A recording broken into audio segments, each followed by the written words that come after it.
Welcome again, once more, to Behind the Screen, my content creation, adventure writing show for... Whoa, Twitch has just updated with the viewer count. Straight to double figures, that's what I like to see. My behind-the-scenes content creation show for this series, Chronicles of Darkness, this season, Chronicles of Darkness. Just writing an adventure, taking you through the design process about how I specifically approach writing adventures, hopefully, therefore, giving you all ideas and things about how to write your own adventures. The adventures written on this show do end up on the relevant community content program, so Storytellers Vault in this instance. Now, before we get actually started, obviously the last few weeks have been a bit of a weird thing, but I promise that I will upload the finale of my Sound actual play tomorrow, so that you can all watch that at your leisure on my YouTube channel. Obviously, I don't control when it goes out on the Onyx Path channel, but there we go. I'm sure it will be up when Onyx Path want it to be up.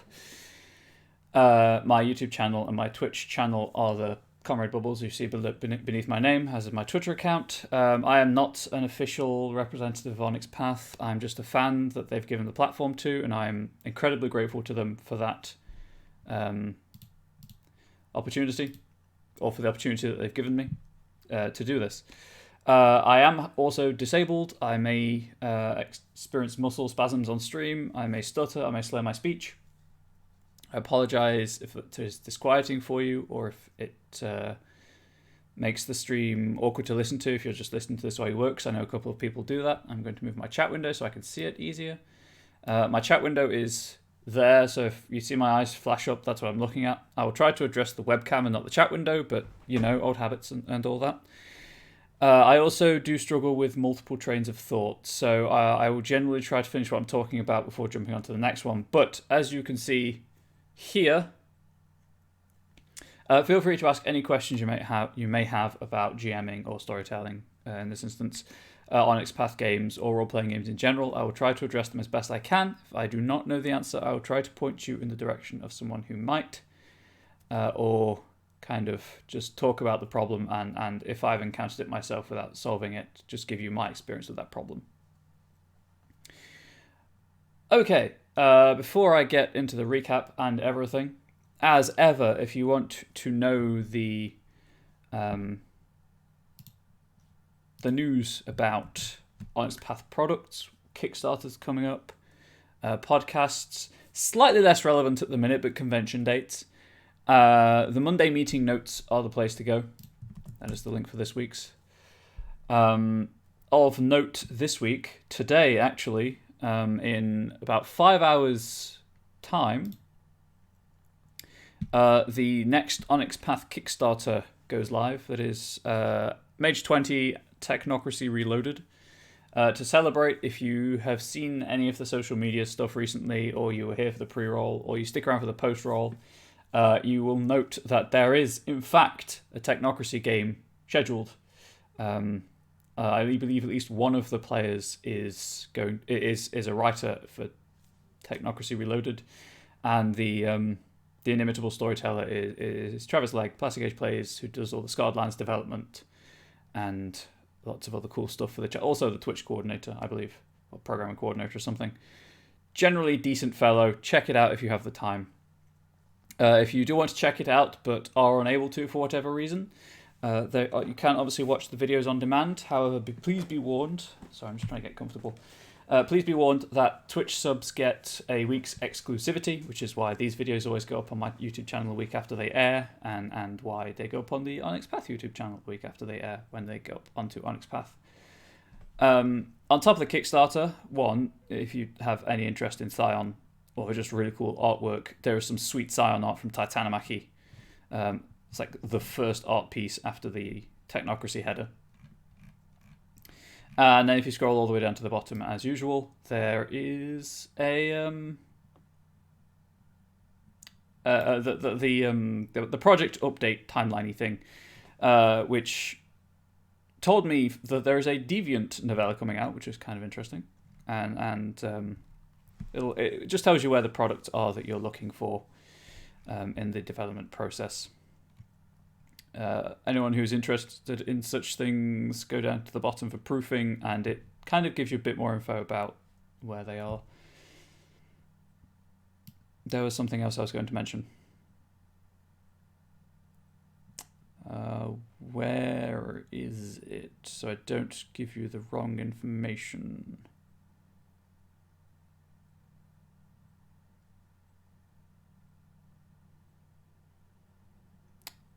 Where's it gone?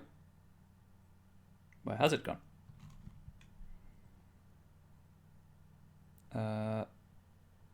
Right, starting with Chronicles of Darkness, Dark Eras 2, which the Dark Eras books are historical settings for the Chronicles of Darkness game lines. I think there's usually like 2 per chapter. Onyx Path are going to be offering each of those by chapter as well as the whole volume. So if you're only interested in certain game lines, like you really like Vampire but don't like Werewolf or whatever, you can buy just the Vampire chapters. So that's pretty cool. If you have been... where is it? There we go.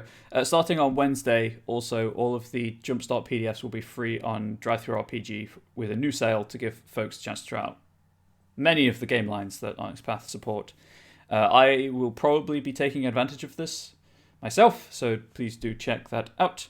And if you are, like myself, reduced to playing online because you aren't fortunate enough to live with a house full of people who play the same role-playing games as you, and are using Roll20, Astral, Tabletop Services, what have you, Onyx Path are building token and adventure map packs to make online role-playing easier. So the Monday meeting note specifically calls out that Scion, Scarred and Trinity Continuum have packs okayed up and available very soon. So I'm very excited about that. I'll probably be grabbing the Scarred stuff purely because the Scarred is great and the 5e compatible material is very, very relevant to my interests right now. But seriously, check those out when they go live. I'll probably also grab the Scion pack as well. But there we go. That's enough. Oh, I think there's also mention of new art packs going live for like stock art stuff. I can't remember where I read that. Yes, there we go. Anyone who is interested in the community content programs, if you like watch this show and you enjoy it, or you just want to write your own adventures, on Wednesday there will be a new Scion art pack on the Storypath Nexus, Heroes and Denizens, and also a new Scarred art pack on the Storytellers Vault to add more stock art to your adventures.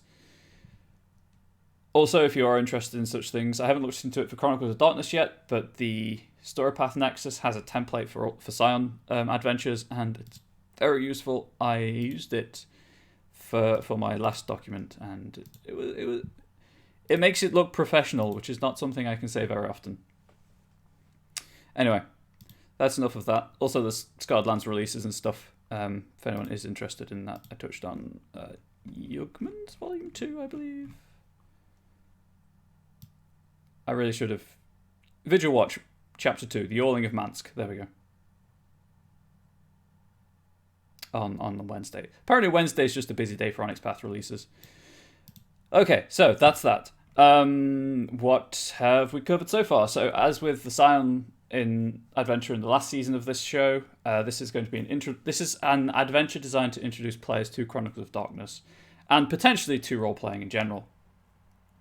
I run a lot of introductory games, so I mean anyone who's been here, who's watched this show, will be sick of me saying this, but by now. But so I feel like I have enough experience to talk about such matters. Generally speaking, if you're doing a single session introductory game, don't have more than 2 or 3 scenes. You won't get through that much material unless you have like 6-7 hours to play in. At which point people are going to be tired. And personal thoughts are that if you're introducing someone to a game or to role-playing as a hobby, you don't want to be keeping them occupied for 6 hours, because then they'll just remember that it took a long time and assume that's what every game is like. So you shouldn't have more than 3 scenes per kind of single one-shot introductory adventure. However, I've expanded upon this. As we can see here, rather than limiting myself to 3 scenes, I've obviously got 4 different sections. I've expanded upon the concept of the 3-scene with a low-stakes scene where players get to know each other, get to know how the dice work, and probably some low-stakes conflict. A freedom scene where they can just go and do whatever they want, and then a climax. End things with a bang. People have positive experiences of triumphing at the end of the day. They're more likely to come back. That's just basic human psychology. We are very simple creatures, no matter how much we try to act complex. I've built on that, so the low stakes still takes one scene. The freedom, much as with the Siren adventure before, it's going to be an investigation, because this is a horror game, and investigation plays a key part in horror storytelling. Something happens in the low stakes scene, player characters investigate. In the freedom scene, well, I say scene, sequence, and then the climax is obviously dealing with whatever threat has erupted, has appeared. Even erupted, it's not a volcano. Has appeared. So it's not going to be 3 scenes. I mean, I've got 4 sections here, but like I'm probably going to combine the introductory scene and the low stakes scene into one. For example, I don't think the 2 are needed, unless it's just a piece of opening narration or the players specifically opt for it. But I'm probably just going to fold those 2 in together, thinking about it. The freedom scene, as I say, is the investigation, and then the climax of the adventure will be dealing with whatever the player characters discover. So far we've covered the town history. I love world building. I get really into it. We've covered town history with a bit of information specifically for the storyteller only that there is a hunter cell in Georgeville, but it's not affiliated with any other hunters. We've got a handful of urban legends to just seed and talk about, and possibly have red herrings. Once the story is completed, we'll be creating some aspirations that the players can choose from if they wish, for sweet, sweet beats. And then scene 1 was functioning as the kind of the low stakes scene of potentially get to grips with dice rolling, get used to the fact that you can realistically do whatever you want to do in a role playing game. And then scene 2 will actually probably be what would usually be the introduction scene, in that the player characters are then free to talk, to discuss things, leading into then the investigation. So scene 1 is the inciting incident of the adventure. It is a fire in a stately home situated kind of on the outskirts of Georgeville, where this all takes place. Georgeville itself being a centre of decline, centre of urban neglect and an economic decline. And then so we covered kind of, some people might be in the fire department or the volunteer fire department. So what happens if they go inside the house during the house fire? Stuff happens, as you can see.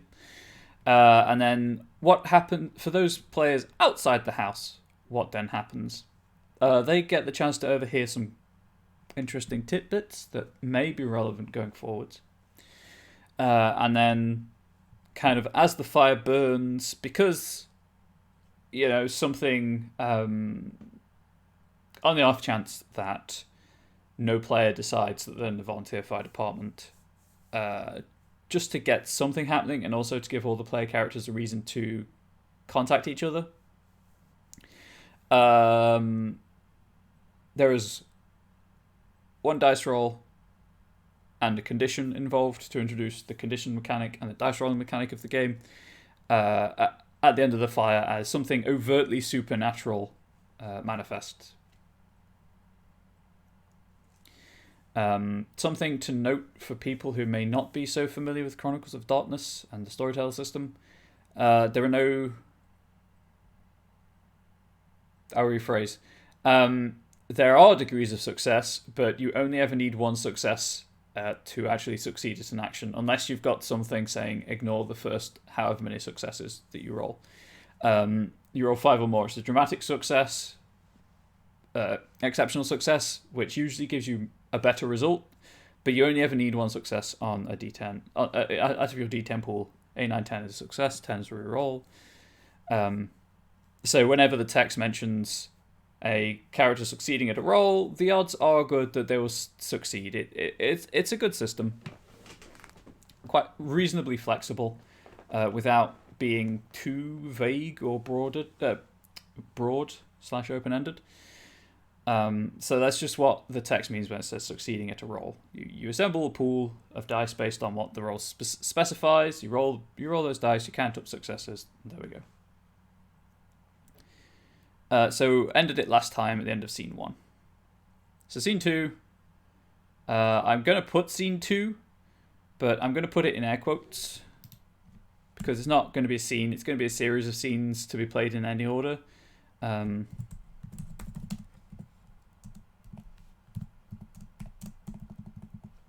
I'll just put scene 2, the investigation.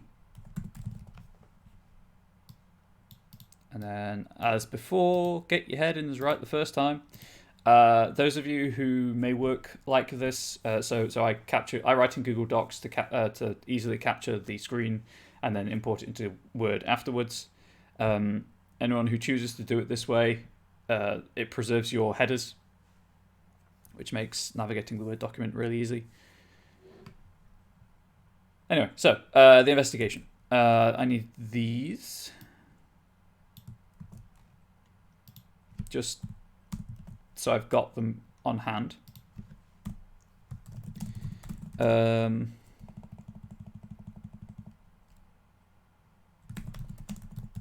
What follows is a sequence of scenes that will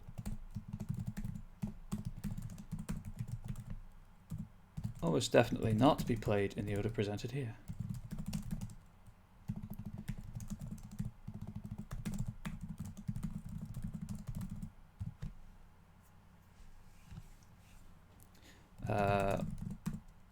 For ease,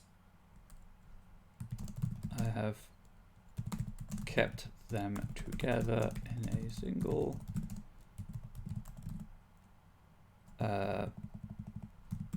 section of this adventure.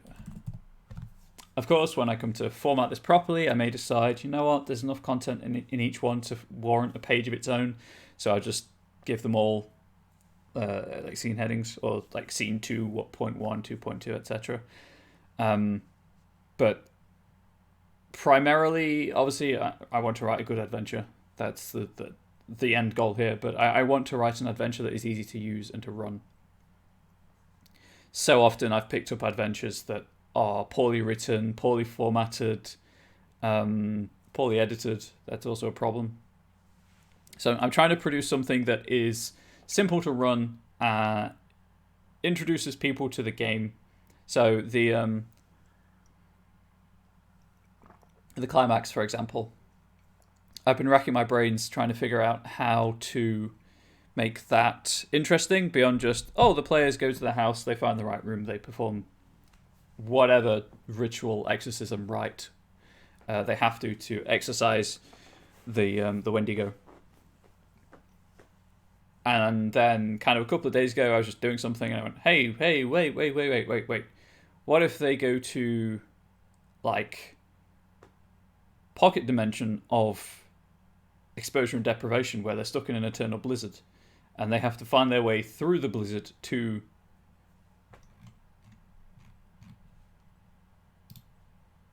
where is it? Lover's Rock. And during that blizzard, they see something that kind of tells them where they need to perform this ritual because of a sympathetic link between that extra planar space and the Wendigo itself. It's just a thought. Might iterate on it. I'll probably iterate on it. It's just a nebulous thought right now, but it's a lot more interesting than, oh, hey, this room is important. Let's go here and do a thing.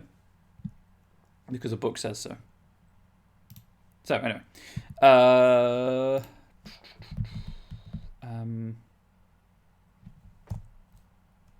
Not a hash. If you wish to use the investigation system from the core book,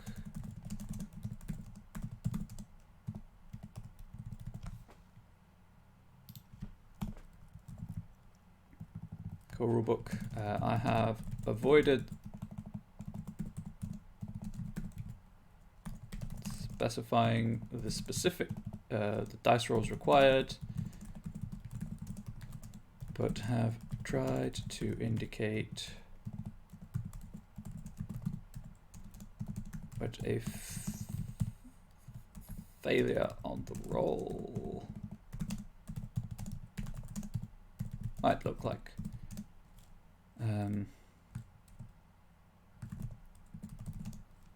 Whether you use this suggestion is left up to you. That's not how you spell believe. If you believe you have a better idea.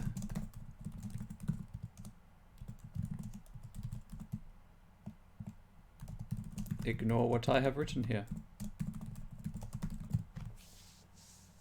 Mostly because, yes, a lot of role-playing games say... Oh, hey, the webcam. Weird.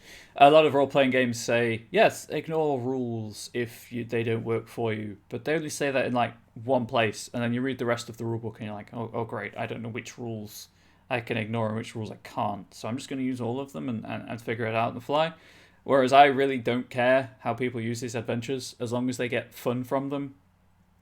Even if all they take from the adventure is the scene with the burning house, or a stat block for the Wendigo, which I still need to do. I keep trying to figure out if I should do that off stream, so I know what I'm working with or working towards, or if I should do. I'll probably do it on stream. Let's face it, that's my jam. That's how I work. Also, you'd say I don't have to use my valuable spare time doing this. Anyway. Yes, so I'm always happy for people to use whatever they want to use, improve upon my ideas, throw my ideas in the bin for all I care, as long as they have fun based on whatever they've interacted with that I have produced.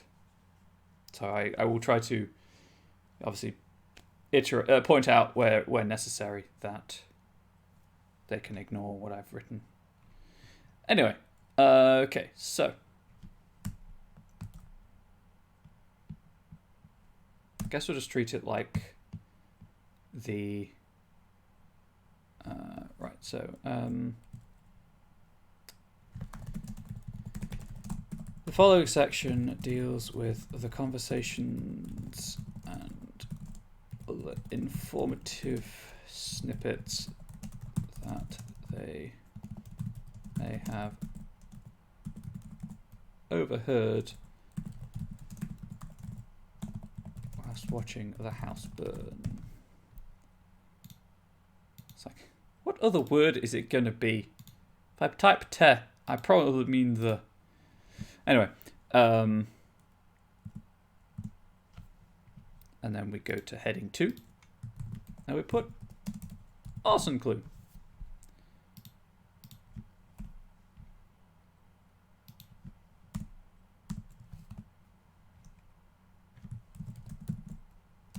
Curse clue. So anyone who was here for the Scion thing, or who has bought the Scion adventure, you'll probably recognize this layout, because it just makes sense in my head.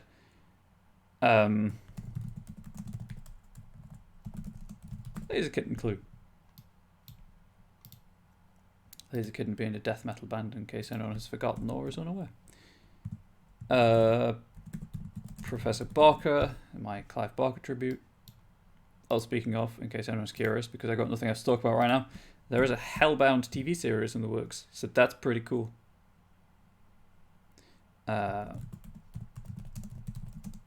Markham House clue. Oh, whoops. There we go.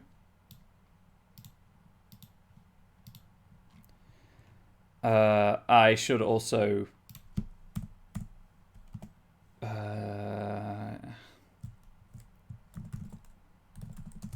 Bradford House ruins.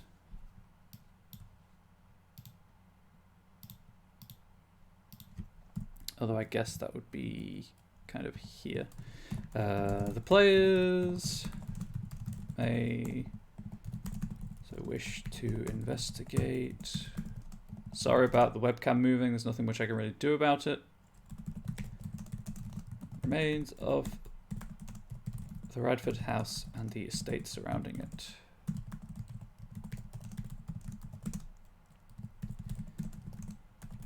The police and fire departments will keep a token presence on the site for 1 day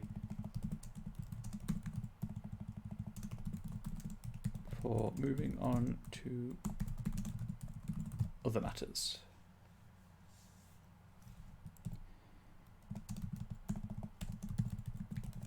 Allowing the PCs to sneak onto the property.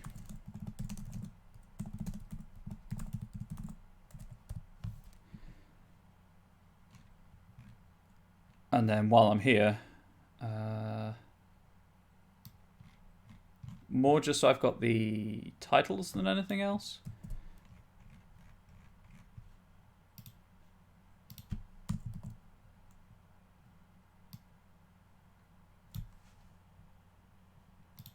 You know what? I'll leave that as is. These are all the right heading. They are. I will just edit this text when it becomes appropriate. So, anyway.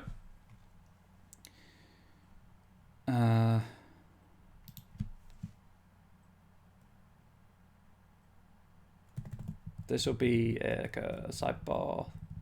This will be box text at the top at the opening of the scene, much like this one.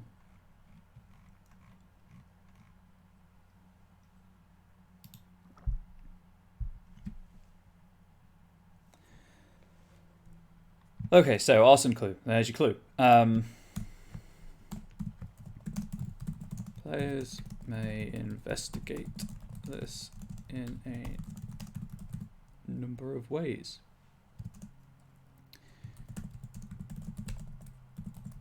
Two are suggested here. They may visit the local library, which case the librarian, an 80-year-old shop, which this should all be hyphenated, sharp-witted and sharp-tongued woman named Letitia Swinton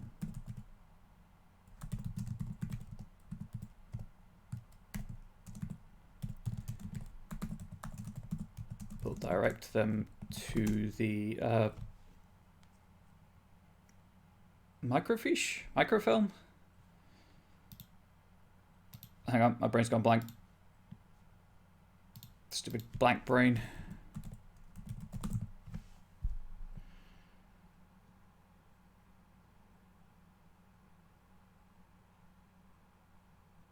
Yes, microfiche.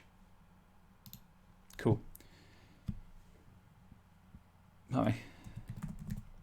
Mirko nailed it. Microfiche arc. It's not even close. What was the V doing all the way there? To the microfiche archives of the Georgeville Tribune.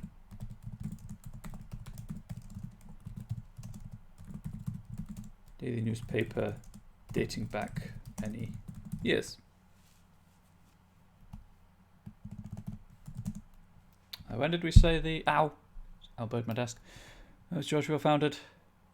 1862. Let's say dating back to 1900. Actually...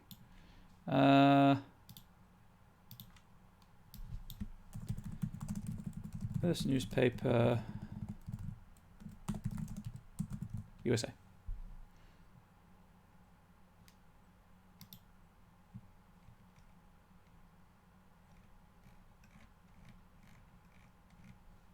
This is Europe, Wikipedia. I don't want Europe. The Americas. Boston Newsletter, 1704.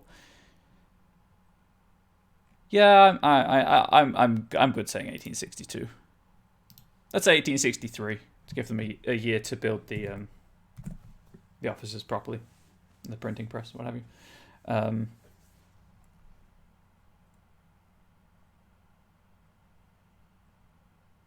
Anyway, yeah, so they go to the archives, they find out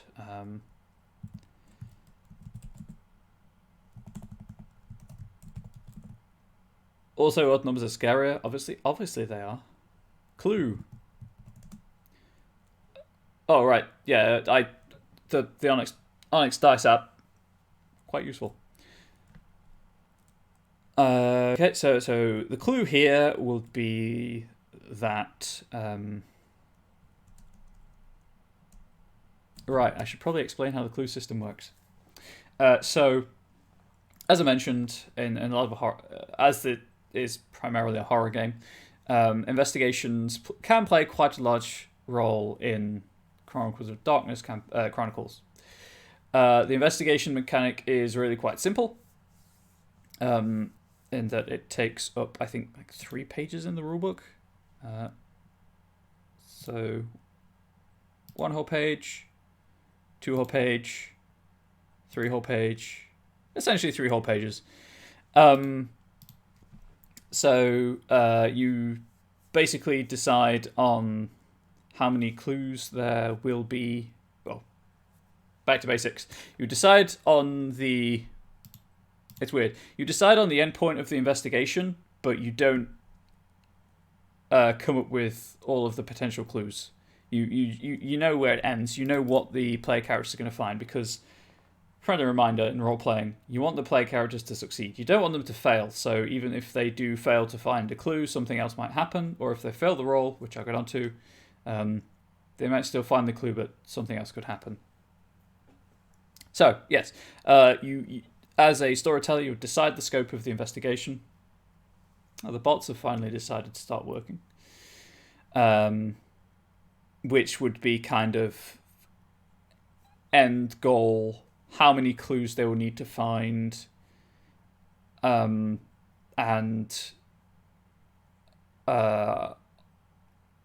rulebook says between 1 and 5 is decent amount. 5 being an extremely time consuming task, and I don't know if you've noticed, but it worked out this way, that there are 5 here. Mostly because I know that players won't necessarily pick up on every lead, so I'm providing a scatter shot approach to providing the clues. So this clue should actually be at the end, after they have after they've investigated in either of the two suggested ways. Then they get the clue. Then they potentially get the clue. So back to what I was saying. You decide on the potential clue that they could find and what that potential clue means. You work out how long it would take them to find out that clue. So take it from me, searching microfiche archives for specific information can take a while. It's fun, don't get me wrong. It's incredibly fun if you like research, but it can take a while. Then the players roll dice. You ask whoever is investigating to roll the relevant dice pool. They roll and they uncover the clue. Something to note is that every successive investigation uses the same skill. An investigation is a skill, but you don't have to use it depending on how they approach the subject. Every successive time you use that same skill, there is a cumulative -1 penalty. So, kind of helps to spread out the investigation in terms of skill base and how they're finding clues and stuff. And then, as I said, more often than not, you want your players to succeed. You want them to get the clue. However, the clue can be incomplete, in which case they don't count towards later rolls, because you can spend clues to add +1 roll. +1 to a relevant dice pool, as long as kind of the clue would impact that dice roll. If a clue is found by someone who has 4 or more dots in the relevant skill or a specialty relating to the clue, you can add an extra +1 for that one, so it's +2 basically. But you can only ever add 1 clue, or a number of clues equal to investigation to a roll. So there are limits to how useful clues can be. Also, if you fail, the clue could be tainted, so it could have holes in it, could not be as conclusive as you'd like it to be. And this is what I was talking about earlier. A tainted clue, basically, it makes you ignore the first success that you roll, and you can have multiple tainted clues, and they would all that's a cumulative penalty. So there we go. Also, any time that a clue applies a penalty, it's -2 instead of +1 if it's a tainted clue. But then that only applies to one roll before the clue is not tainted anymore. And then in what is potentially the greatest section I've ever seen in a role-playing game, well, the title is simply Uncovering the Truth. As long as the players have the exact number of clues needed, and I need to figure out what that number is, probably going to be 4, they don't have to roll at all. They've found enough clues to get the information, to kind of collate all the information they need to actually put everything together. If they don't have all of the clues, however, the storyteller adds 1 significant complication per missing clue. So, hostages, or culprit escapes, or culprit has a decent chance of escaping, I should say. Plausible deniability, things like that are all suggested in the rulebook. Sorry.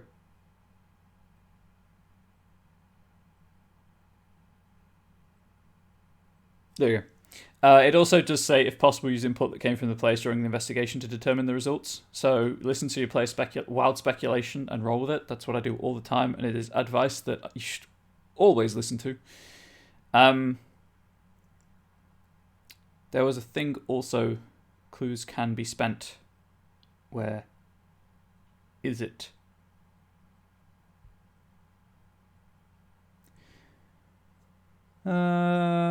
You also, important to note, don't just have these as dice rolls. Obviously play out the scenes. There we go. A clue is a specialized piece of equipment, but obviously it's not always a physical thing.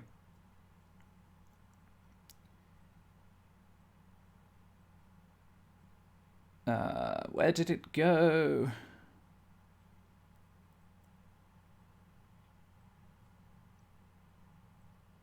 Yeah, so the benefits from the clue elements, the +1, +2, whatever, can be used to help with social maneuvering, or spent on other roles to kind of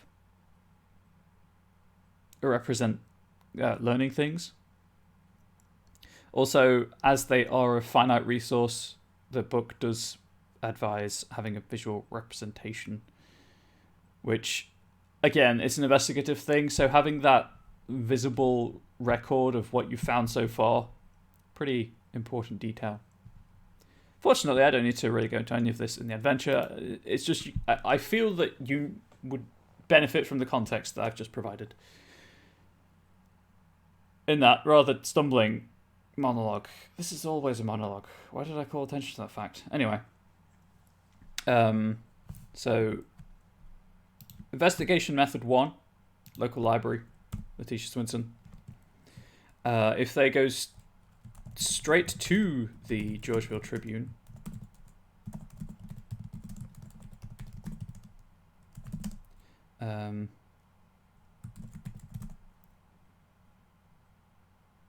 they stated the Chronicles of Darkness game. The Radford Estate is an adventure that I will be putting up on the Storytellers Vault, and it said Storypath Nexus. The Storytellers Vault for people to use in their own games, but it is explicitly designed as an introductory thing, so it might have less. It might be less relevant.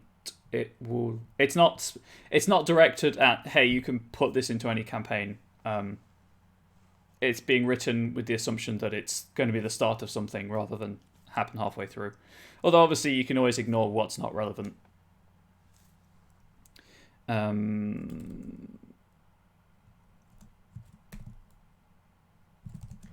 45-year-old. I don't know how journalists are when they become editors. You can tell. And 45. What? That's not how grammar works. Completely new to Chronicles of Darkness stuff, just trying to absorb info. Well, right. I messed with my resolution.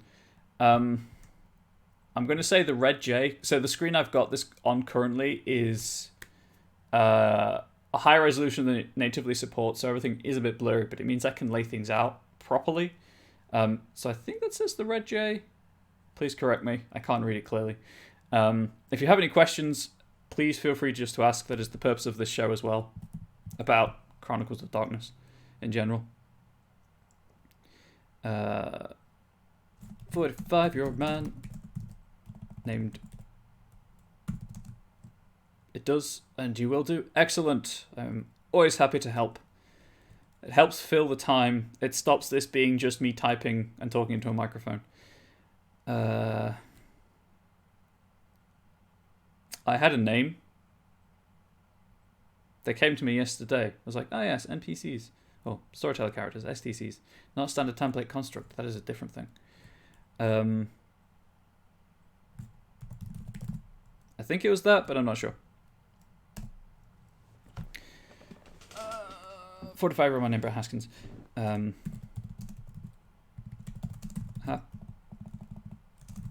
show them to the archives, where a volunteer archivist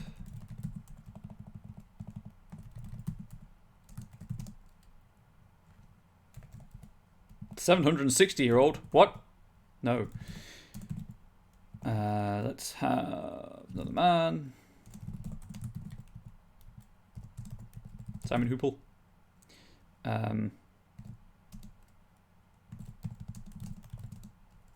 Do his best to help. Well, answer any questions they may have in excruciating detail.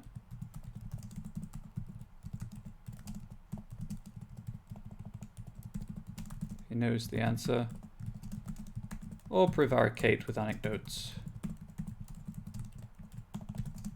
if he does not.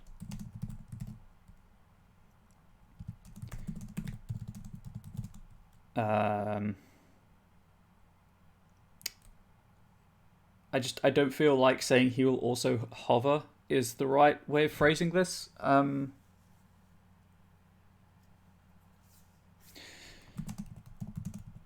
Also be a minor annoyance throughout their investigation.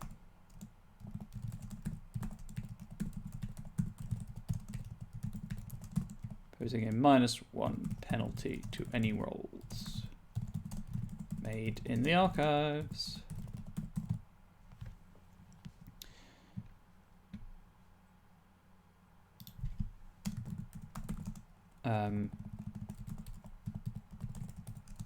Providing the PCs can convince him of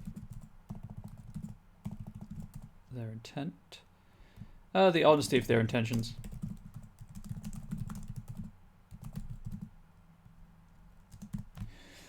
Let's have a sub-bracket. Let's do some social maneuvering. Where is it? Where's that chart gone?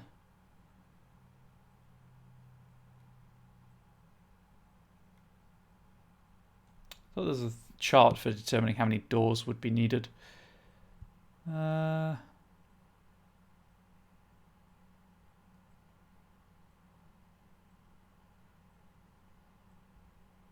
right. It doesn't have resolve and composure. Let's say 2 doors.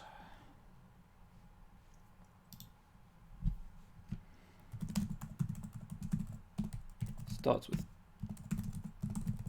2 doors. Nope, not curly brackets. Close brackets. They may visit the Georgeville Tribune. The editor of 45 Roman named Brent Haskins will happily show them to the archives, providing the PCs can convince him of the honesty of their intentions. He starts with 2 doors. A volunteer archivist will do his best to help. He will answer any question. Let's clarify with the archivist.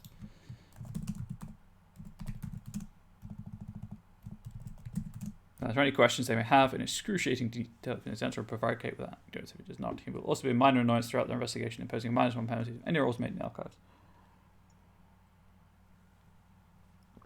Cool. Ooh. I think I picked up on me drinking. I'm sorry. Okay.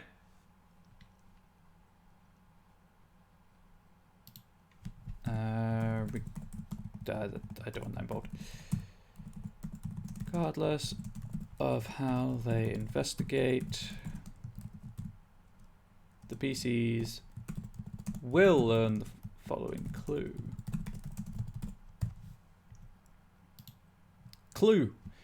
A series of house fires broke out among the wealthiest families in Georgeville following one of the worst winters in history. One of the worst recorded winters in decades.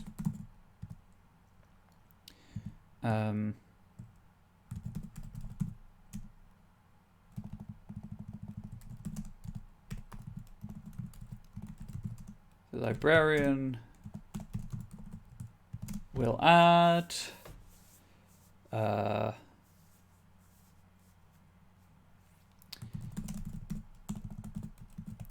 she remembers the house fires. Hosu. House fires, and the police at the time thought they were the work of a group of arsonists who were never caught.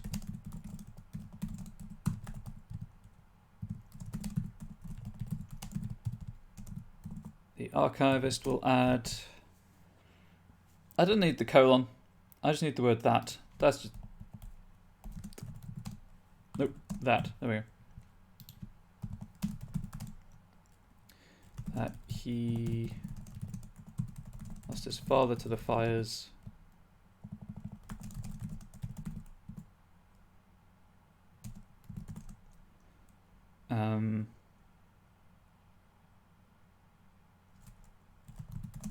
And that the arsonist,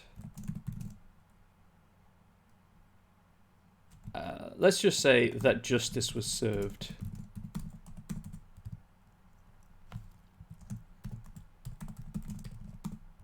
Further investigation, or further questioning reveals nothing else.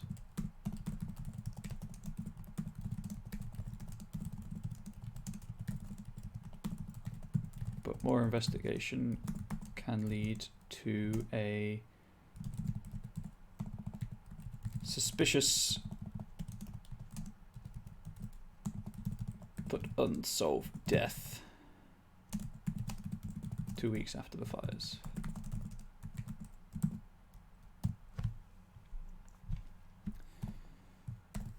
Okay, that's that. If the investigation roll fails,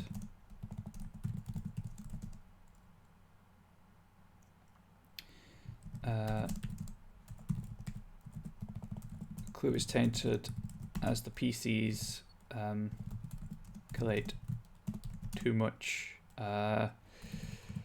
related information and must sift through it to find the relevant details.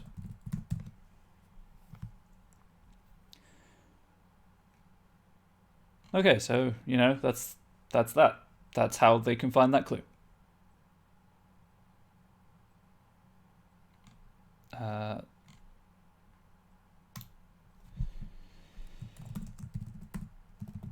PCs can investigate this in as many ways as the players can think of.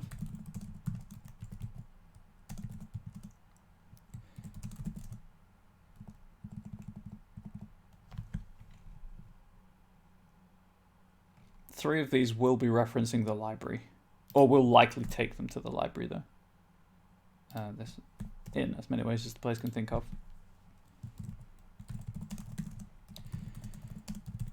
Should they visit the library?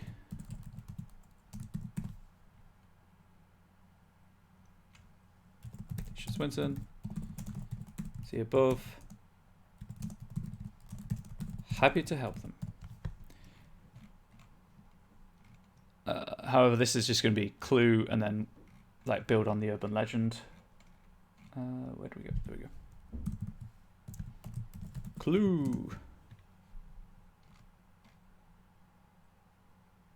Can I not collapse them? I don't think I can. That's annoying. It's these three.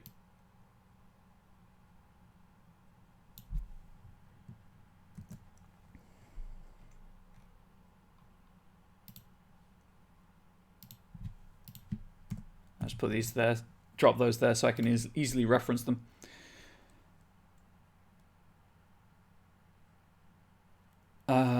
So how did I word this? Right, so the clue is that many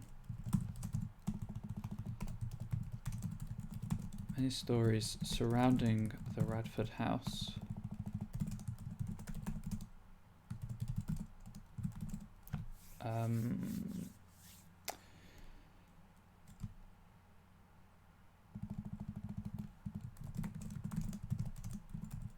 hello, the new original. Sweet Ankh. There are many stories surrounding the Radford house, few of which posit its supernatural nature. That's not how you spell nature.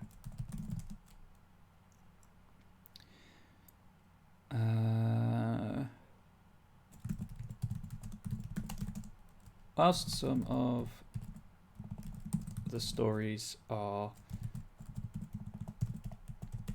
little known, three stand out in their repetition's the wrong word.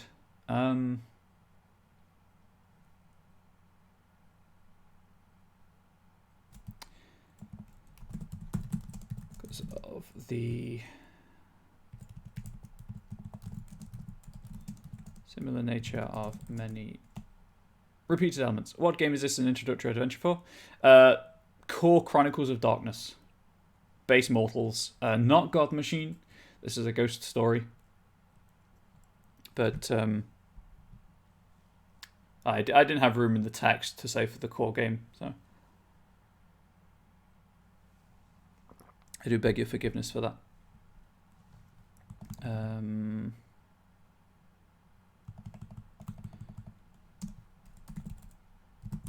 I also just feel like the core game doesn't get enough love.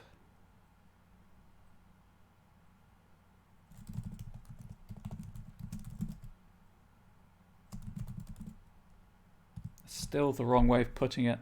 Ah.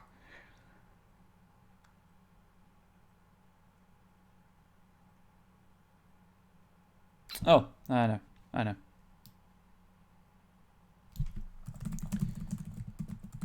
There are repeated elements that can be assembled into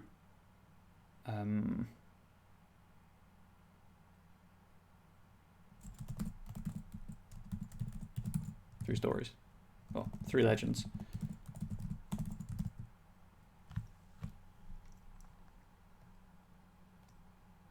I will just repeat the urban legends there for ease of reference.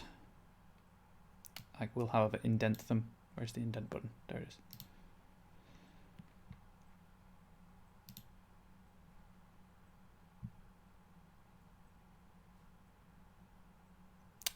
You know, these are all related to blood. Let's put some blood in this story as well. To steal food. Oh, let's just embrace melodrama. The blood of sleeping virgins. Let's just, I mean, it's a ghost. It's an urban legend, right?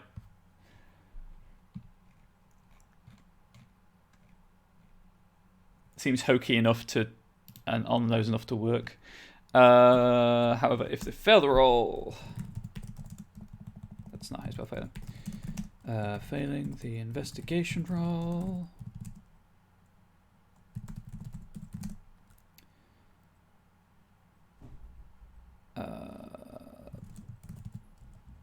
So this was a tainted clue, right? Yes.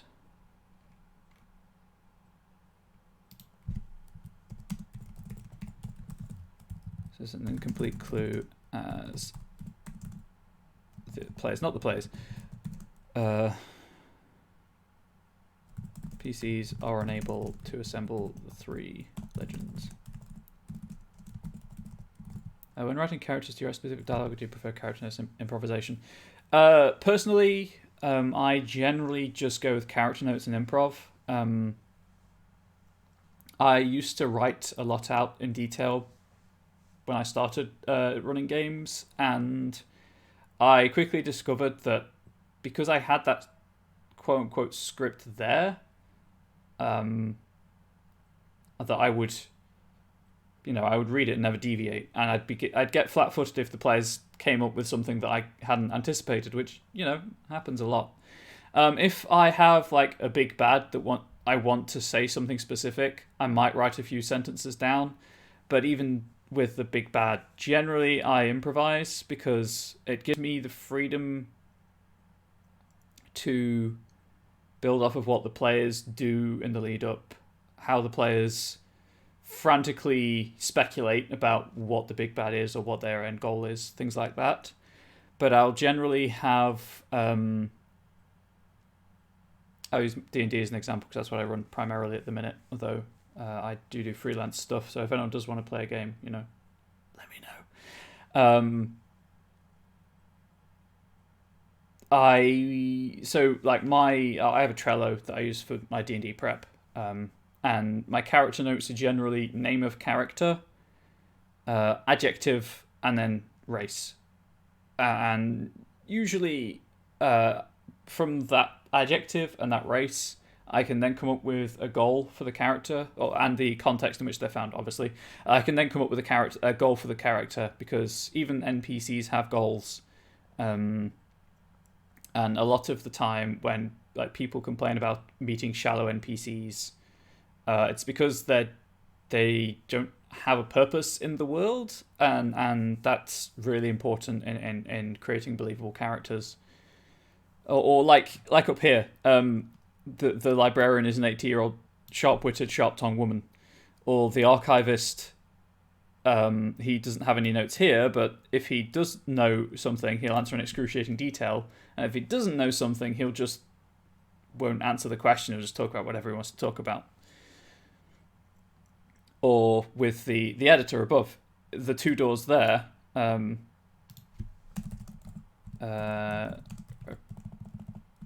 Present his... That's not how you spell that.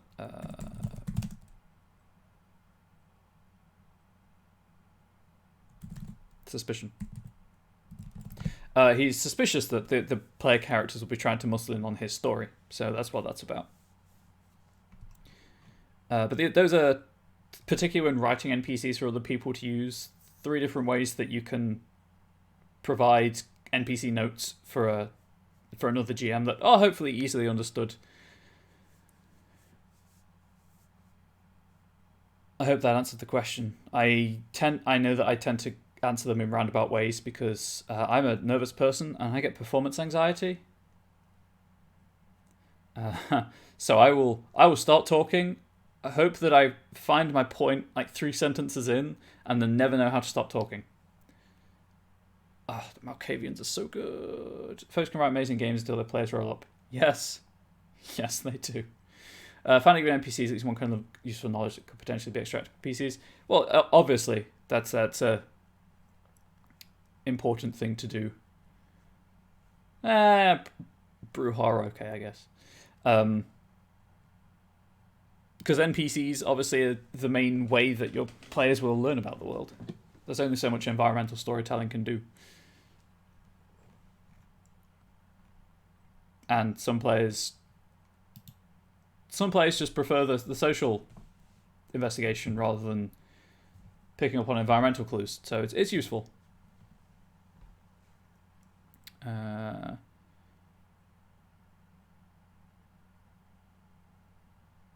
Cool. I just want to check that the theme of an incomplete clue works with what I've written.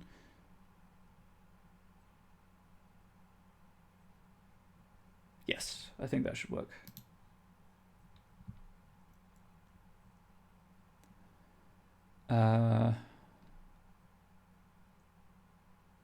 Let's build on this.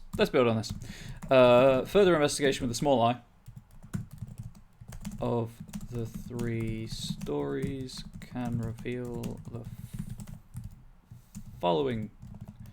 I'm putting clue in bold and capitals so that when someone is scanning through this, they can be like, yes, this is clue.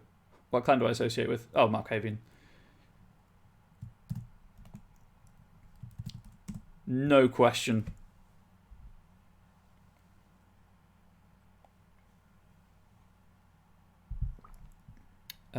Well, in Masquerade, in Requiem, Mechet, but that essentially the same.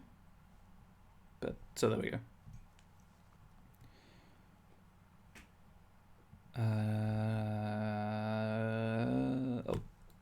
Following clues, plural.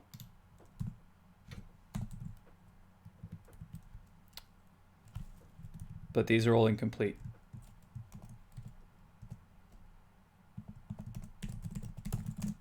There we go. And I know I'm not a fish malk. I don't believe in fish malks. I think fish malks should never be allowed at the table. It's the whole chaotic neutral versus chaotic stupid thing. I mean, as someone who also suffers from mental health problems, it's just disrespectful to people like me. So. Anyway,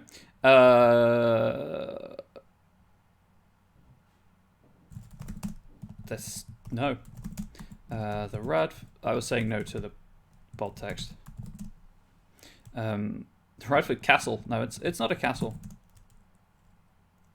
Of Malkavians, but experience definitely has on the storyteller. It does. I was fortunate enough to have a great storyteller for both games I've played Malkavian in. I don't get to play much, unfortunately. I'm more a perennial GM, storyteller, what have you. Purely because I'm the one with the experience. So, but I mean, it also depends on the players.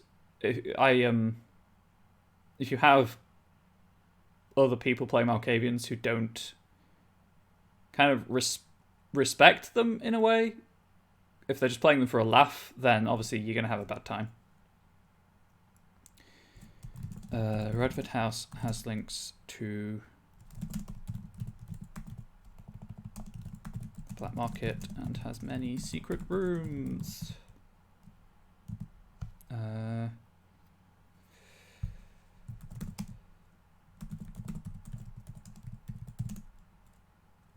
Pool was the site of a lynching in the early 1900s. Same boat took place. Don't have it. I don't mind it, but it's just sometimes I'm like, I would like. I mean, obviously it means I get to play Malkavian NPCs, but it's obviously important to get the right balance of not every NPC is a Malkavian. A real wildcard Malk who's been a storyteller for years, so he knows how to march right up to the line between game breaking and proper demontation. Yeah, when it's done well, it's great, and I think it's one of the best things to both watch and play to do it well. I mean, I'm not saying I do it well all the time, but I like to think I do it well sometimes. But obviously the whole way that V5 deals with demontation is interesting, and in that it doesn't mention that it would stain your humanity. I don't think. I can't remember. It's been a while since I read the demontation power, but obviously if a Malkavian's using their abilities on someone else, then they're going to suffer for it. Unless that's not the tone of the campaign. If the campaign is you are a beast already, then obviously. Or you're low humanity.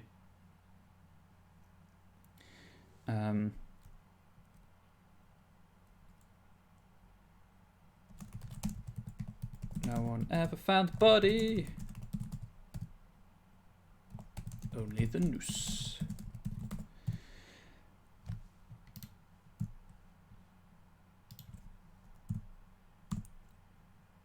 And oak tree. Why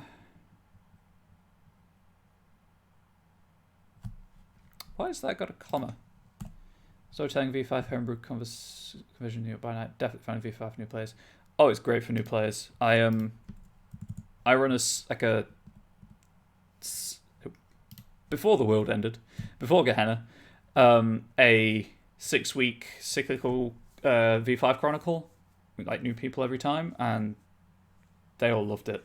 Autocorrect got you. Autocorrect gets us all, and they loved it. And I'm only now just kind of reaching a point where I've got my own house in order that I can start offering that online again.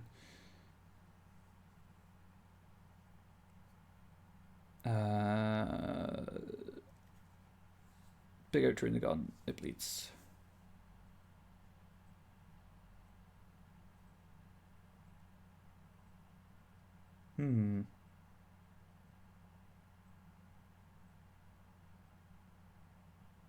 Oh, I wonder. Running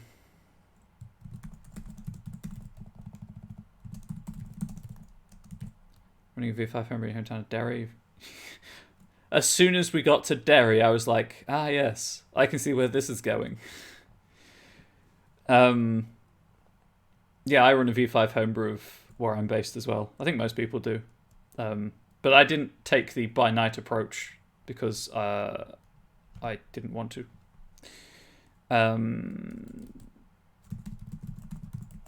That's... I hate typing on stream. The pressure is real. After a series of disappearances in... I should specify the late 1950s. A body was discovered.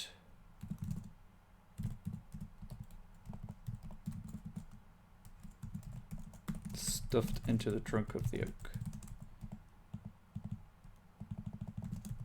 Stuffed into a hollow in the trunk of the oak.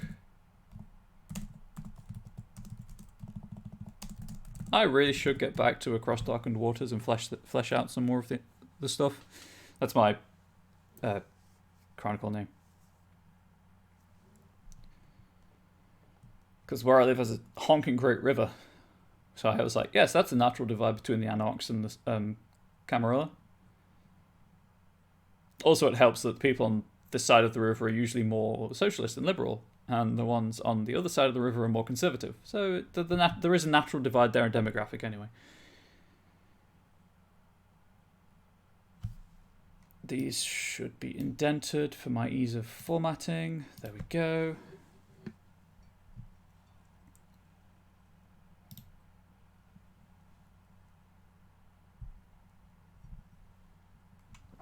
Okay, so that's that. I think that's really all we need. Because there are quite a few ways the PCs could... Oh, right, I keep meaning to...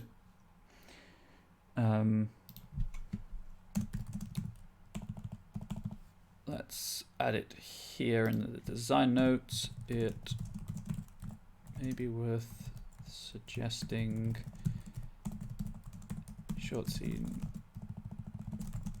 where the PCs get to know each other during this sequence.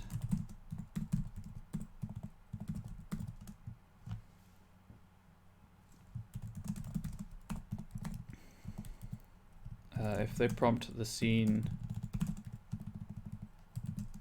allow it. If not, wait until several meet each other during the investigation as they follow up the same leads.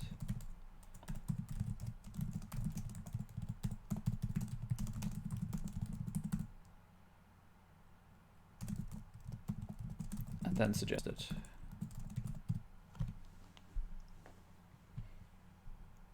Sorry, my tooth just felt weird. Okay, so that was addressing that fact.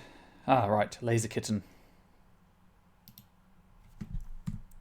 Right, this is going to take a while. Strap in, boys, girls. What was it? Guys, gals, and non-binary pals. There we go. That's how my friend puts it. Okay, so Laser Kitten are a local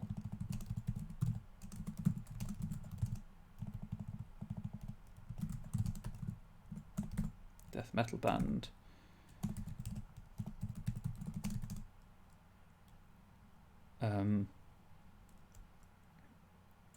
Oh god, I had names for these as well. Oh, what were they? Why do I never write anything down? I really should get back into the habit of writing notes down. The thing is, I can like feel the names in my brain. Ladies and gentlemen, and any variation of terms thereupon. That's also a good one. I have to remember that one.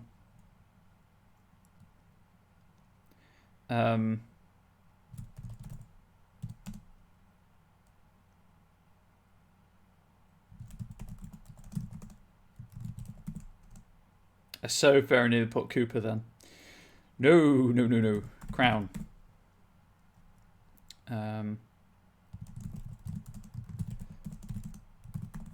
As is married to Hugh.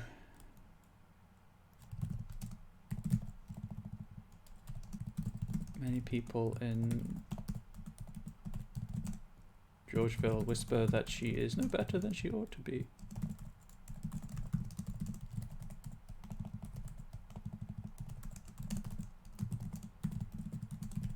Ed sleeps with Robert. In truth, the three.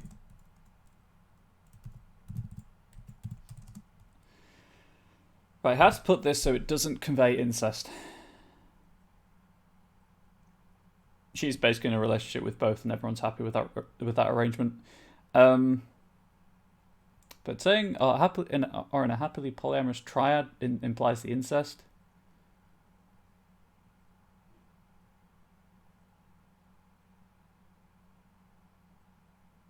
And saying that they share her is really objectifying and demeaning.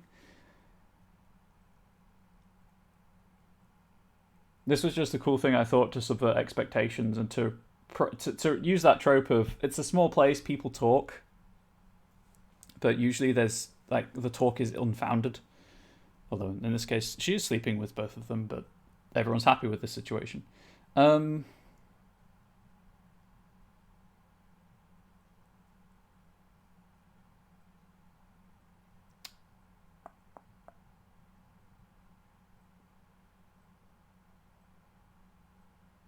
Mutually consensual tripartite relationship. That works.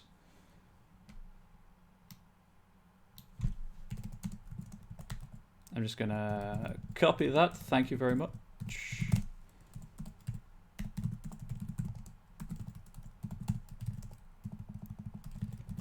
Yeah, when I was trying to figure out how to phrase this yesterday, the best I could come up with was that they were brothers by adoption only, and I was like, but still could be read as incest. And it's still a bit awkward. This is just easier.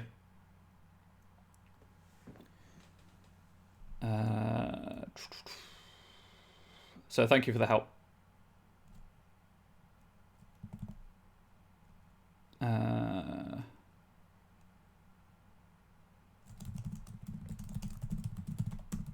To avoid the whispers and strange looks.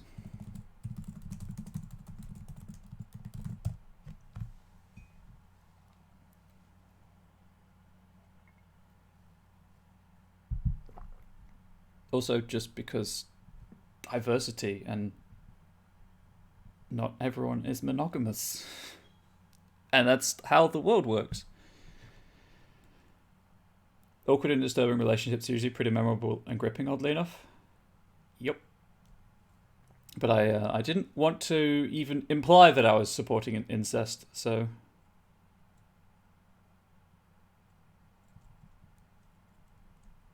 And obviously, if this were at my table, I could explain the situation, like, as an in-character conversation, that they're brothers and she's sleeping with both and everyone's happy with that. but there's a limit to the amount of detail I'm happy to go into in a document like this, because it's already at 11 pages. Although obviously that's going to shrink as I edit this stuff, and then grow as I do more scenes. But also, it's just an interesting dynamic. Anyway,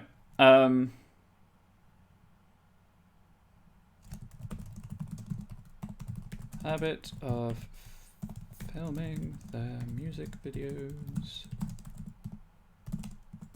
in the deep woods of the national park or in the abandoned mansions.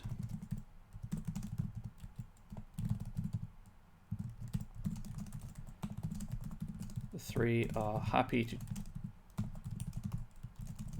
talk about the incident.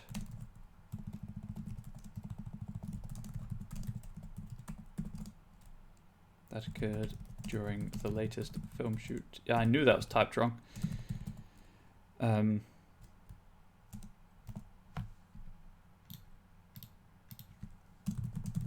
start with 4 doors each.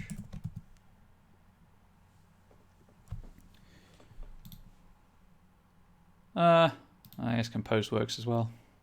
That should be in. I just can't be bothered to actually correct it to in manually. How am I doing? 116. Cool. 45 minutes left. Ish. Obviously, I started a bit late. Not usually a problem, but I should probably try to stick to the 2 hours as closely as I can, so that when I do actual plays again, if it does become a problem, then I'm used to running for 2 hours. Oh, yeah, streaming here for 2 hours. So that gives me about half an hour of actual writing left before I should go into the wrap up and the post roll. Cool.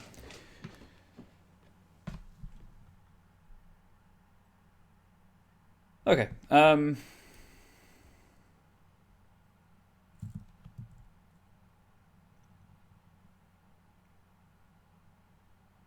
I should probably include some character notes here.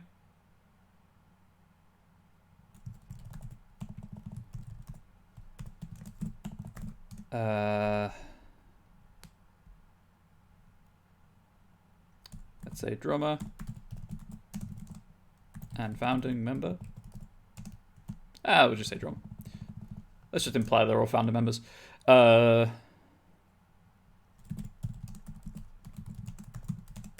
he had gone to reset the generator they were using for a lighting rig when he discovered a strange symbol etched into the plastic casing.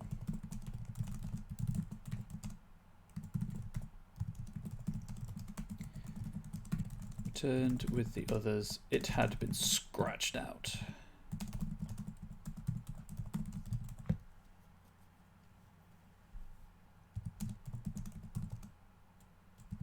He can provide a rough approximation of the symbol. Man, I'm just making work for myself with handouts here. Gosh darn it. Never mind.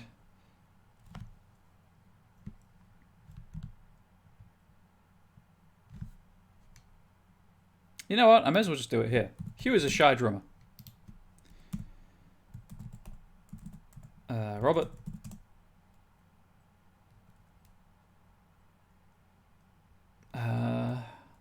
So now the trick here is working it in without it just feeling forced.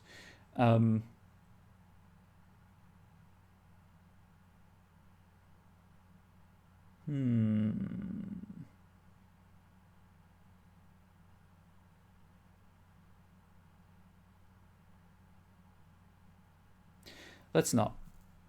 I will address this in a moment. I just want to get the relevant information.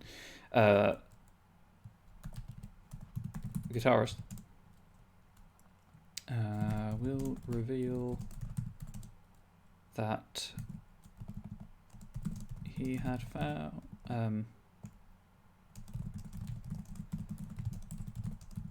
Several cold spots throughout the house.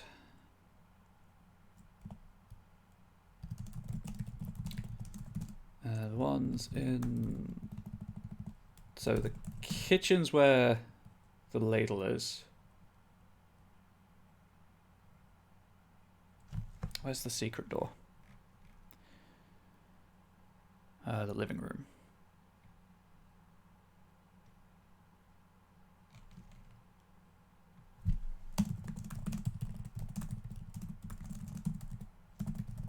I was in the kitchen room, in the living room with the strongest.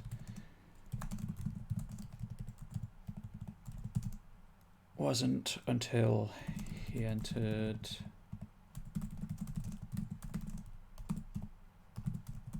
the master bathroom that he felt flat, like the warmth being stolen from his bones. How do you like to approach combat?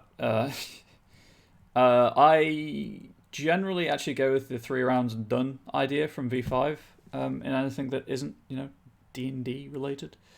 A general mix of the 3 rounds and out, and kind of if I can see it's nearing an end, but there's still potential twist happening, I'll obviously prolong it. But I don't in a game that doesn't, like in V5 or in this as well, games that have initiatives or suggested initiatives, I generally ignore them. Obviously, Chronicles of Darkness has some funky, really granular combat mechanics, which take a little getting used to. But I generally, for a lot of games, I'll ignore initiative systems and just go with wherever feels dramatically appropriate to focus the screen at that, like the lens at that point. But that's in like home games and stuff. If I'm writing an adventure, or if I'm streaming, like maybe I'll stream this, but or I'm streaming like I streamed the Scion adventure last season. I'll stick to the initiative system in the book. So if I do run this on this channel or my own channel, I'd be using the initiative order system from the core book. But I'm much more of fast and loose narrative combat over playing a tactical miniatures game, unless that's what the game is built around, like D&D or Scarred Lands, which is just 5th edition, like D&D or Pathfinder, games like that. I hope that answered the question. You can also apply that to things like car chasers, foot chasers, any kind of chase really. Any encounter, sequence of events where there's going to be like a winner or a loser, you can treat as a combat really. And obviously V5 was supposed to be introducing miniatures too, wasn't it? I think yes. I think there are miniatures in production. I don't know why you'd use them, but there are. Oh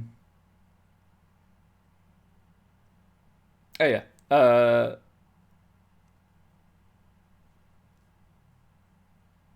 Not found a combat bogging down the game. No, unless, as I say, it's the focus of the game. And obviously, if you're using it for a situation other than just a fist fight or a gunfight or any variation on a fight, so like a car chase, you can also always mix up the pool that goes into the initiative, which is why I like the fact that in this, for example, initiative is based on one of your attributes, or a combination of attributes thereof. I can't remember off the top of my head. It's so many games in my brain, and you can mix those up to produce a different pool based on the situation at hand. But yeah, I'm not sure how miniatures are going to work with V5. I mean, kind of, I guess. So I run games in a cafe a lot, and having a map really helps, to the point where with V5 I've taken to sketching out like floor plans of things if needs be on just a dry wipe surface. So miniatures in that instance would work quite well, because you could tell at a glance easily where people are, and kind of as an example, I've used a Second Inquisition compound a couple of times, and people kind of spread out. They go around it. A couple of people go over the wall to infiltrate. A couple of people try and wait for a distraction and just going through the main gate. That kind of thing. So having a phys rep there would be useful because you could tell at a glance where people are and if people are hidden or not. But by and large, I think it's purely just to make more money off of V5, for being perfectly honest. Which, you know, all power to them. They're well within their rights to do. And obviously it's a product, so you don't have to buy it.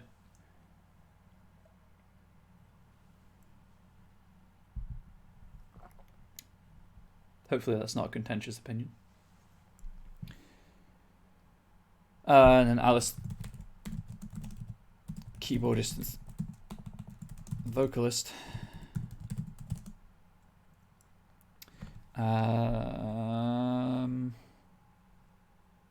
Use Google Maps to help provide visual aids. Yeah, that works. See, that compound doesn't actually exist in real life, so obviously it's a bit awkward. So far we've got symbol related to the Wendigo and the exposure aspect. I guess it would be the deprivation aspect. But how would you make that anything beyond she just got hungry, or she was hungry the whole time she was in the house? I guess you could just say that she was hungry the whole time she was in the house, and as soon as she left, she was no longer hungry. That might work.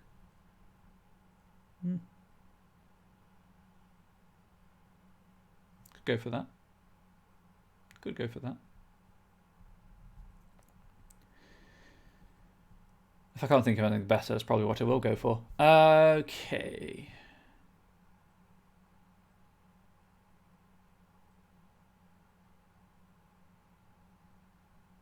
Because I want to stay away from intrusive thoughts because I know people who have them, and I know that they can be very upsetting. So, I mean, and obviously the whole point of horror is to upset you, but not in a potentially triggering way.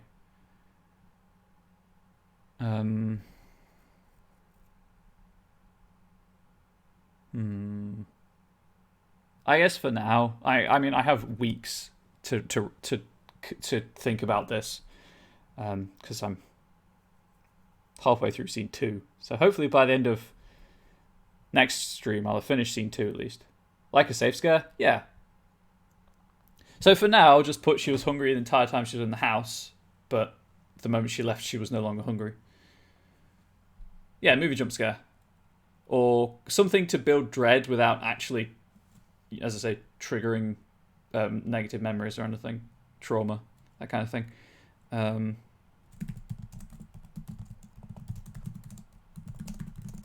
She was hungry the entire time.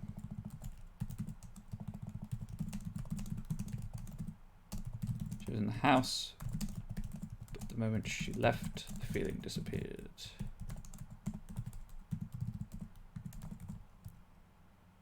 Controversial opinion, I don't feel like that kind of thing should influence game designs too much. And it's an opinion you're welcome to. And obviously my life experience has colored my opinions, Dahlia Smile. And like I know people who do have PTSD and can be triggered by some things, and that's something I'm aware of because of personal association with people who struggle with it. I mean, obviously, if I include something like that, I'd include a warning anyway on the adventure. But this is explicitly an introductory adventure. I'm going for creepiness rather than, oh god, why my face? So that's also something I'm bearing in mind. Things like that, I wouldn't shy away from including them. And again, I don't work for Onyx Path. I'm just a fan. They're allowed to use their channel every 2 weeks. I mean, they probably allow it weekly if I asked, but I need the time. Something like that, where intrusive thoughts played into it or other things, I would do with people I knew. I would get their consent first and would have a very prominent X card available. because obviously there are ways you can deal with it. Like you can use role playing games to explore difficult subjects, but as long as you've got the consent to do so and the X card or lines and veils or whatever system you want to use to help with difficult themes, ideas, experiences. Also, from a purely mercenary standpoint, I want people to buy this product, and that's not going to happen. X card is real handy to our players. I found the same thing, and Session Zeros and Chronicle Tenants for such reasons, yes. Whenever I can, I now run a Session Zero. Just meant generally see many developments late with White Wolf and Paradox as well. Yeah, well, that's just because, let's just say they were handling problems as if it was still the early mid-90s. Well, the outrage and the fear isn't about offending people. The outrage and the fear is that they did. They trivialized the genocide of LGBT people.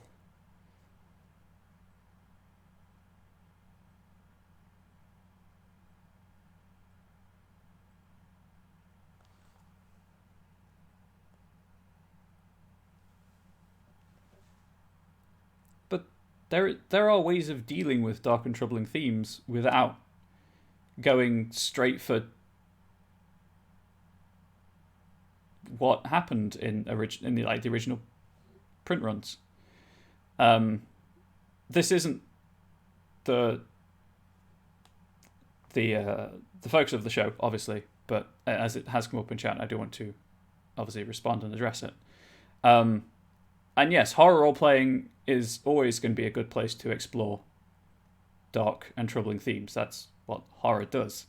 But kind of, there's a way to go about it, and there's a right way to go about it, and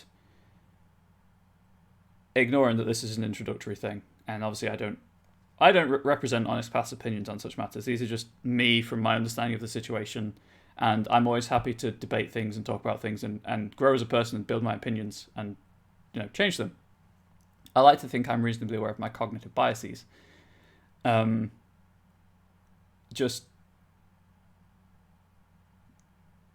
the way that some people present dark and troubling themes, they just go straight for the shock factor without getting anyone's consent first, or they go for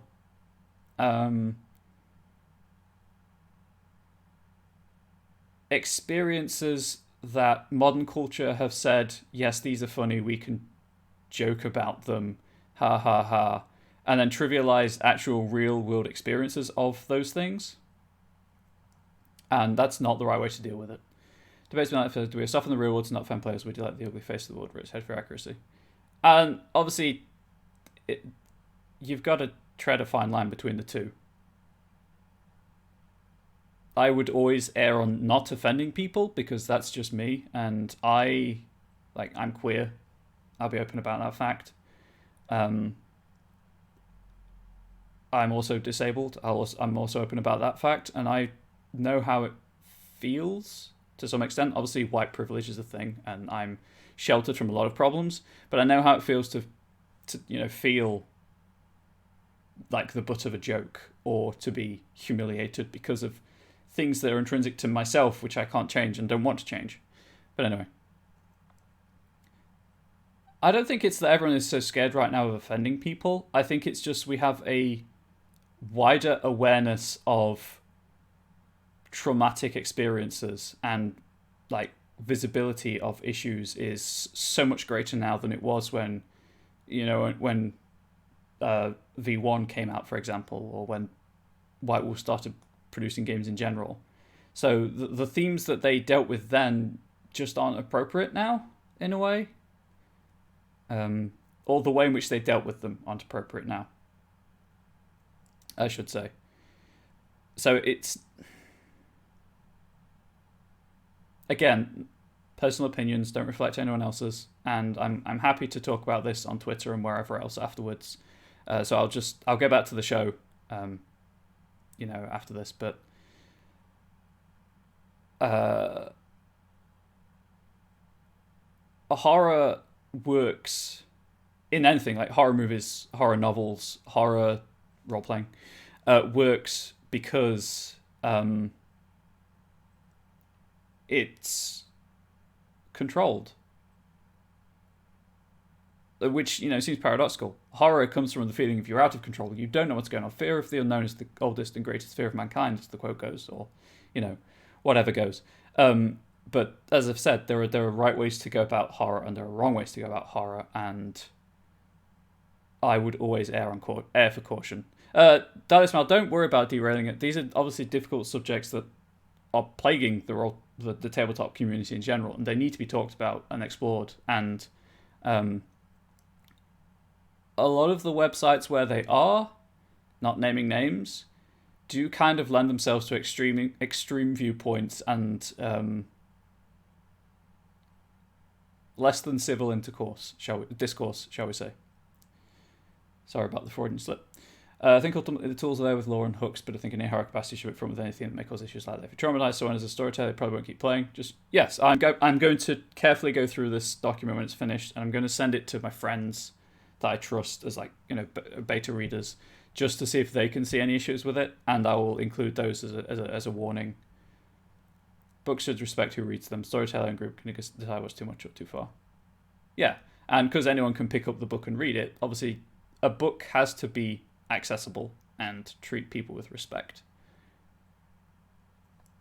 Anyway, again, you didn't derail anything, Dahlia Smile. The whole point of this show is to interact with the community and to talk about things like this while also writing an adventure, and it was relevant.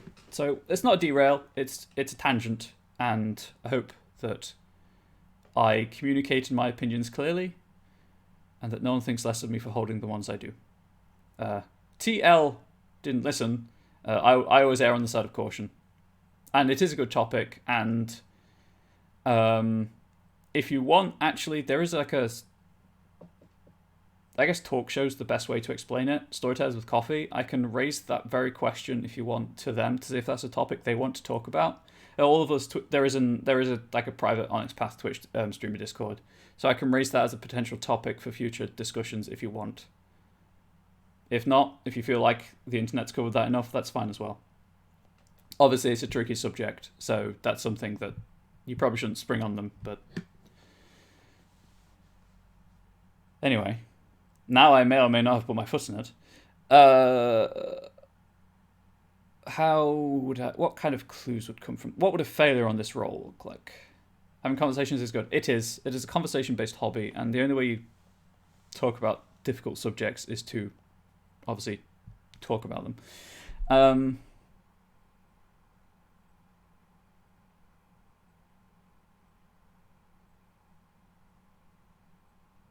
I guess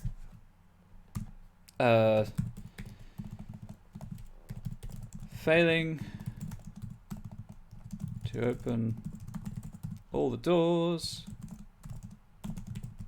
or the investigation roll in brackets investigation system, it's not high spell system here, can supersede the social maneuvering systems.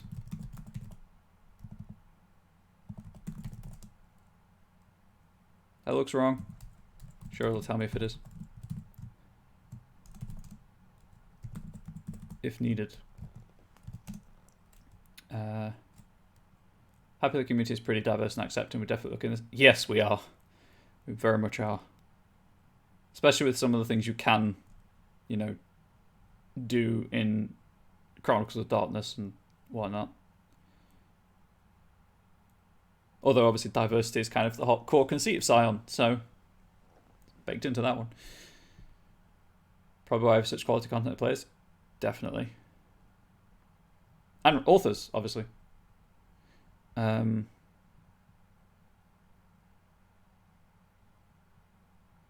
guess it'd just be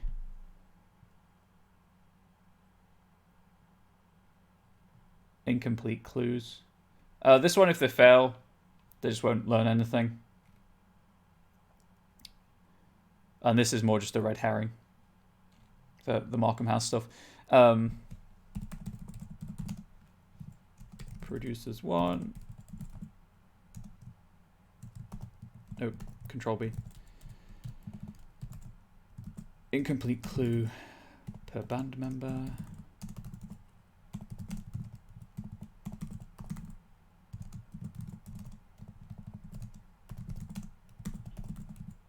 Each band member's response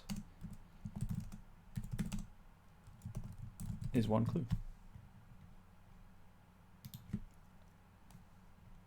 And I'm happy that the Onyx Path like Twitch community is open enough to having such conversations as well, without just devolving into "no, you're wrong."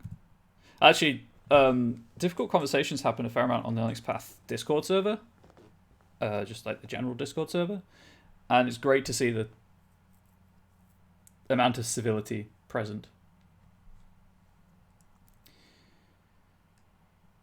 Anyway, I think that's it.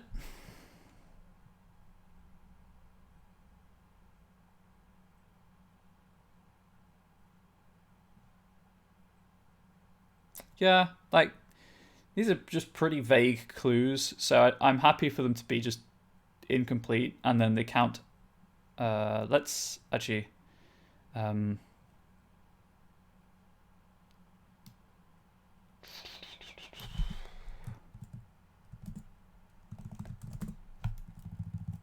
the clue...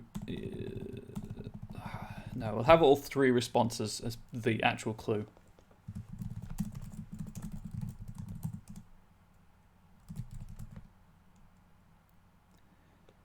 Is the level of maturity required to enjoy this game? It sort of works out as a quality filter. It does. It really does. When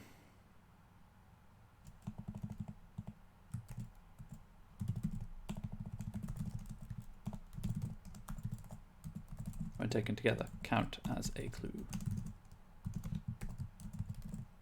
There we go. That's what I wanted to say. Time are we at? Ooh. I really should stick to that 2-hour slot, just as a matter of principle. How long do I reckon the next one's going to be? I want to finish the clues, I'll be honest, but I don't think I'm going to. It's one of those things where there's no one on after me until 12 a.m. EST. Oh, 12 a.m. UTC +1, so my time zone. That's what, 7, I think, 7 p.m. EST, EDT. 7 p.m. Eastern is the next show after this, so I'd like technically have the time to overrun. I just don't know if I should or not. We'll see how long this next clue takes me. So that's that.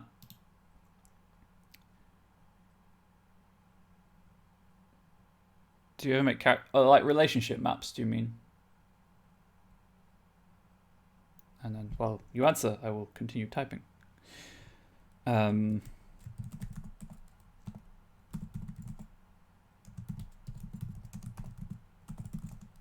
Professor Susan Barker is a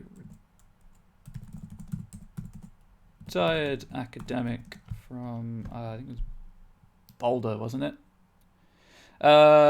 Sometimes. I obviously I do it with V5 in the session 0, really helpful, especially because I have usually 6 new characters each time, so having the associated cast of NPCs is really nice. Where is it? Sorry, I just need to check this before getting back to what I was saying. Yeah, Boulder. Hang on, just need to check something. I assume it would be the University of Colorado.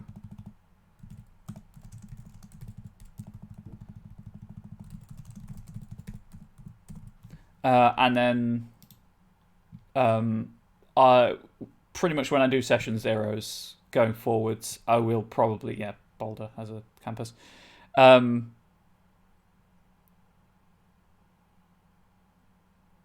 CU Boulder, apparently. Going forwards, I'll be using relationship maps for probably every session 0 I run, no matter what the system. If it's going to be like a long-term thing.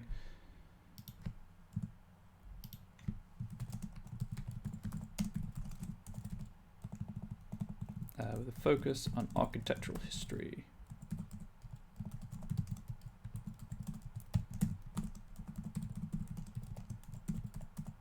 In fact, let's have this one not really produce any clues that the players can't find elsewhere. She resides in Georgeville. Happy to talk about the history of any of the buildings here.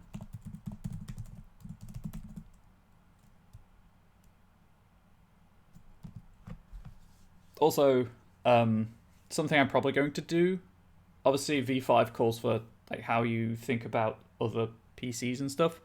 Something I'm probably going to do outside with like personal games, if they are going to be a long-running thing, or more than just 6 sessions, is probably just be like, how do you feel about one member of the party? How do you know them, and why do you feel that way about them? Mostly because I like asymmetrical power dynamics. I think they just make for better storytelling.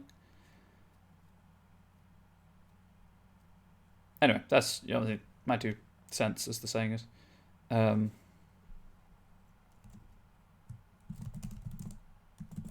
She's devoted the last few years to researching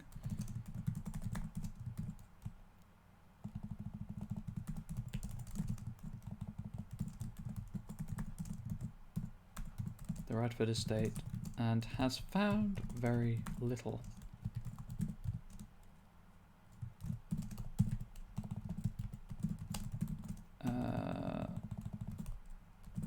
She believes there was a concerted effort to remove all traces of its planning and history from various institutions. Let's say from the various institutions she has access to.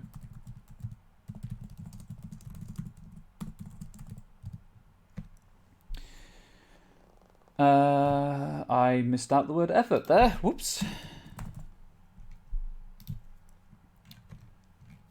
Where is it?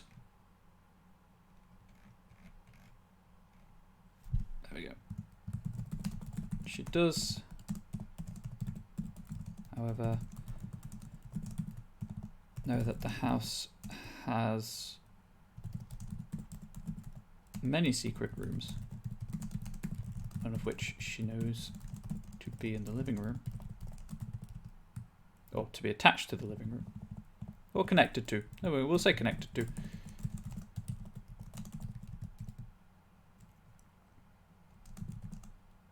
And most likely an entirely hidden basement level. Suddenly I'm just thinking about the Call of Cthulhu adventure they provided in the 6th edition rulebook with the haunted house. You go into the basement and there's like a hidden 2/3 of the basement of behind a false wall, and that's where the ghost is. Anyway, I'm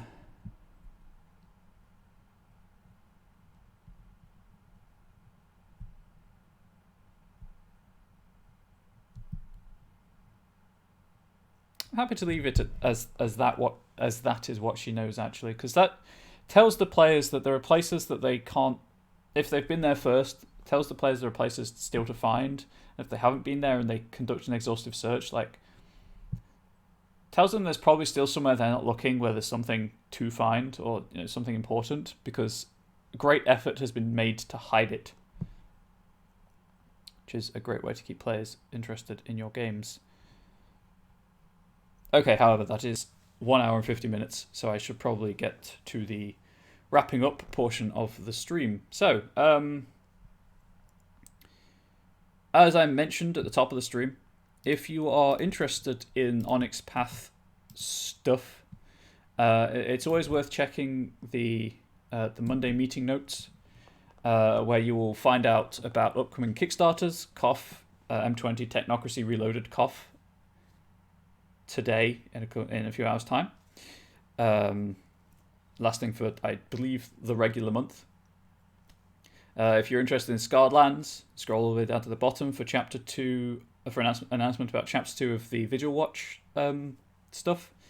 If you're interested in community art stuff, community content creation, like I am, there is another art pack for Scion stuff, Heroes and Denizens, and a Scarred Lands art pack going live on the relevant content community websites tomorrow. There's also a sale on free Jumpstart adventure things starting tomorrow. For me, it depends obviously where you are in the world. And if you're watching this on YouTube, you're a bit late for all of this, I'm sorry. But subs get that week's exclusivity to the video on demand. And that's, that's fair. They're paying for the channel. They're supporting the channel financially. Also, I'd always like to point out that the Monday meeting notes have the project project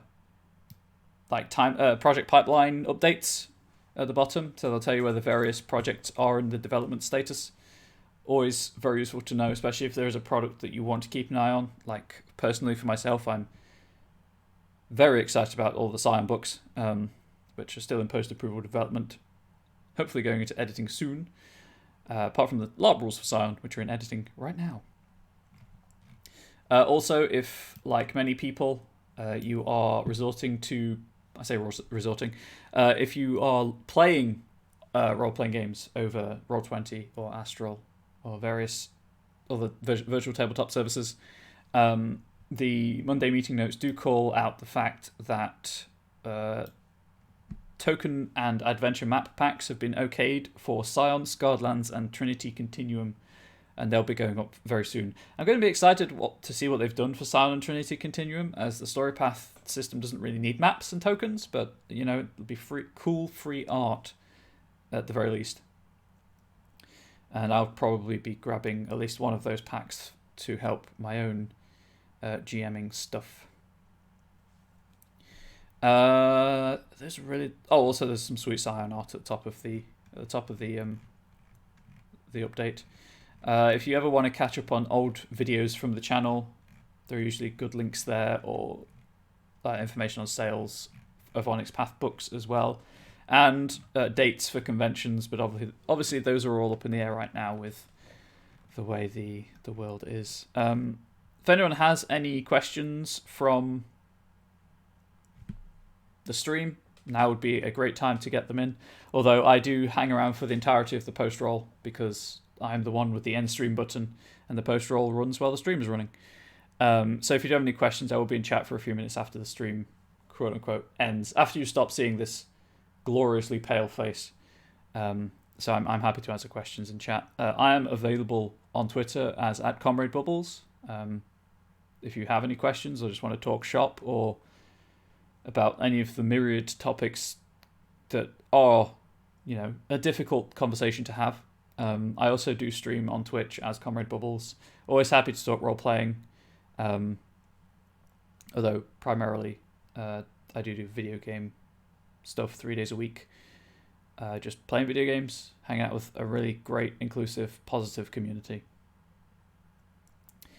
I will say, because this is my time to plug myself, if you follow me on Twitter, because I do have mental health problems and I am shy and I hate asking people for stuff, mostly Twitter at the minute is just promoting my links to my Twitch page and to my Patreon, which is all 5e compatible stuff. So if you like Scarred Lands, technically anything I make there is compatible, but it depends if you're happy crossing the streams like that. I think that's it. I can't think of anything else off the top of my head. So I just want to say thank you for being here. Thank you for having, obviously, for asking questions and being respectful to one another and asking the difficult questions that need to be talked about. Understood the reference? Excellent. The next time the next time I'll be streaming here is 2 weeks. This is a bi-weekly stream, so barring unforeseen circumstances, of course. It'll be the 12th of May, the next time I stream. And we'll just be going straight back into this. We'll be doing the last clue. We'll be going into the ruins of a haunted house. that kind of thing. Probably, I'm hoping to finish the investigation sequence by the end of next week, so that I can then go into writing or we, as the case may be, so that we can then go into writing the Blizzard side of things and the more overtly supernatural elements, build up the Wendigo as a spirit, for example. Interesting stream, first time here. Well, I hope you enjoyed it. Interesting does not always mean enjoyable. And then, much as with the Silent Adventure last season, when this is finished and I've had a chance to proofread it and lay it out to my satisfaction, it will go up on the Storytellers Vault as a pay what you want document, purely because I am writing this with your help, you fine folk in chat, and I don't want to be charging for other people's ideas. There will be a playlist link to my YouTube channel as well, so that video crediting is a thing that I believe in also in this kind of. Rather than taking down names from chat, I'll just leave the video because obviously I've been recording the chat. I think that's it. It's most different. Never watched the product being written live before. Well, that's kind of the whole point of the show. Eddie Webb, I think it's Eddie Webb. He does it sometimes on my off week with his development work. Highly recommend checking that out as well. Obviously, this process is extended because I only write every 2 weeks, and I write for just under 2 hours every 2 weeks. And obviously, I talk about other things than just writing. But I'm hoping that I help kind of demonstrate other ways of approaching adventure writing and thinking about problems and interpretations of mechanics, or how once I get, because right now obviously I'm just doing introductory adventures. The next one after this will be a Silent Hero introductory thing, if Silent Hero is covered by the StoryPath Nexus content agreement thing. And after that, I was thinking I might go for Promethean, because I love Promethean, and it's not well known. And then after that, I might go into the less introductory side of things and just write an adventure that anyone can play with no preconceived notions about this is a game for first timers, and talk about how mechanics can be altered or tweaked to produce different feelings and that kind of thing. But that's going to be like next year, probably. But that's my plan anyway. It is one of the most underrated games. Anyway, so as I said, I'm going to wrap up now. I'm going to swap over to the post roll. I will be in chat for a few minutes while the post roll runs anyway. So I'm happy to keep talking, and then I will be obviously ending the stream after the post roll's been running for a while. So I'm going to end my YouTube recording here. So YouTube, goodbye.